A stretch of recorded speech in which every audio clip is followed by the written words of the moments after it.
Para eles, o mundo não se limitava apenas ao que se via.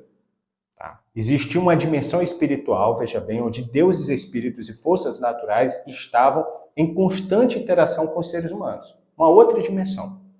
Então, as crenças e os mitos indígenas não eram só histórias para serem contadas, não. Eles serviam como um guia para viver em harmonia com a natureza e com a comunidade, possibilitando, inclusive, toda essa organização social e política que nós acabamos de ver no tópico anterior. Para muitos povos indígenas, o universo era visto como uma grande teia onde tudo estava muito interligado. Não havia separação entre mundo espiritual e mundo físico, não tinha essa diferença. Ambos existiam conjuntamente e influenciavam um ao outro mutuamente, tanto o mundo físico quanto o mundo espiritual. Esse conceito de conexão, de interconexão, refletia um profundo respeito que os indígenas tinham pela natureza e por todos os seres vivos. Acreditava-se em tudo, que tudo, plantas, animais, rios e montanhas, tinham uma essência espiritual e os humanos tinham o dever de cuidar e respeitar essas forças. Os mitos de criação dos povos indígenas variam muito de tribo para outra, mas muitos compartilham temas comuns entre eles, como, por exemplo, como a origem do mundo, né, e dos seres humanos a partir de deuses e forças naturais. Entre os Tupi e Guarani, por exemplo, o mito da criação do mundo envolve o deus Tupã, que teria criado a terra, os rios, as florestas e, por fim, os humanos. Já para os povos da Amazônia, o mundo teria sido criado por uma entidade superior que deu forma à floresta e ensinou aos primeiros humanos como viver em harmonia com a floresta. Os deuses e espíritos protetores tinham um lugar central nas crenças indígenas. Esses espíritos podiam habitar árvores, montanhas, rios e animais, sendo referenciados em rituais e cerimônias. Os povos indígenas acreditavam que esses espíritos precisavam ser honrados para garantir a fertilidade da terra, a saúde da comunidade e a proteção contra os perigos. Um exemplo é o espírito de Anhangá, das crenças Tupi, que era visto como um guardião dos animais da floresta, punindo aqueles que caçavam de maneira irresponsável esses seres.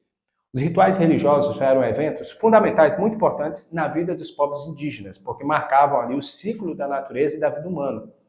Esses rituais variavam desde cerimônias que eram sazonais, até que celebravam a colheita ou o início das chuvas, então eram mais sazonais, eram mais espalhadas, mas também tinham rituais de passagem, como o rito de iniciação dos jovens, que era mais frequente. E durante esses eventos, o pajé ou xamã tinha um papel muito importante, evocando ali os espíritos e deuses para abençoar a comunidade e manter o equilíbrio entre o mundo espiritual e físico, tanto nas cerimônias mais sazonais quanto nos rituais de passagem.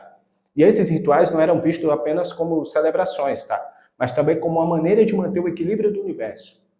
Qualquer desequilíbrio nas relações com os espíritos, poderia acabar resultando em desastres naturais, doenças, que seriam as epidemias, né, dos povos, ou a escassez de alimentos. Então, portanto, veja bem, esses rituais tinham um impacto direto, você já deve imaginar, no cotidiano dos povos indígenas, porque influenciava nas práticas agrícolas, nas relações sociais e também nas decisões políticas. O fato curioso é que algumas culturas indígenas, como entre os Krahô do Brasil Central, existe a crença de que os seres humanos são apenas uma pequena parte, de uma grande teia de vida que inclui todos os elementos da natureza. Por isso, os Krahô acreditam que os humanos devem viver em equilíbrio com o mundo natural, evitando excessos e respeitando os ciclos da vida e da morte. Esse respeito profundo pela natureza se reflete em suas práticas de caça, pesca e agricultura, que são sempre realizadas com rituais de agradecimento e pedidos de permissão aos espíritos. Bom, os mitos e as histórias indígenas não serviam apenas para explicar o mundo. Eles também eram usados para ensinar as novas gerações sobre como viver em comunidades e em harmonia com o meio ambiente.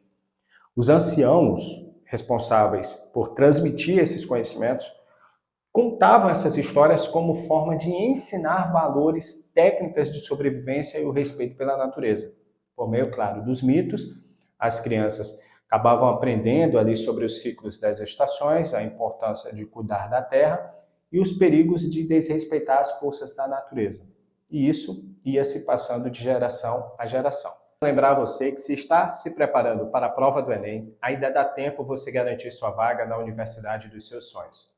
Adquirindo o combo Enem de mapas mentais, você terá acesso a um pacote completo de mapas mentais focado nos assuntos que mais caem na prova, tanto do Enem quanto de vestibulares, baseado no histórico de todas as últimas provas aplicadas e no cálculo de probabilidades dos assuntos que podem ser cobrados nas próximas provas. Então, esse pacote foi montado com 960 mapas mentais das matérias de português, redação, matemática, química, física, inglês e espanhol, história, geografia, literatura, arte, biologia, geopolítica, muito conteúdo para a sua preparação. Repito, são 960 mapas mentais, alguns dos modelos estão passando na tela e alguns eu vou até utilizar na aula aqui hoje. Só que não são só os mapas mentais.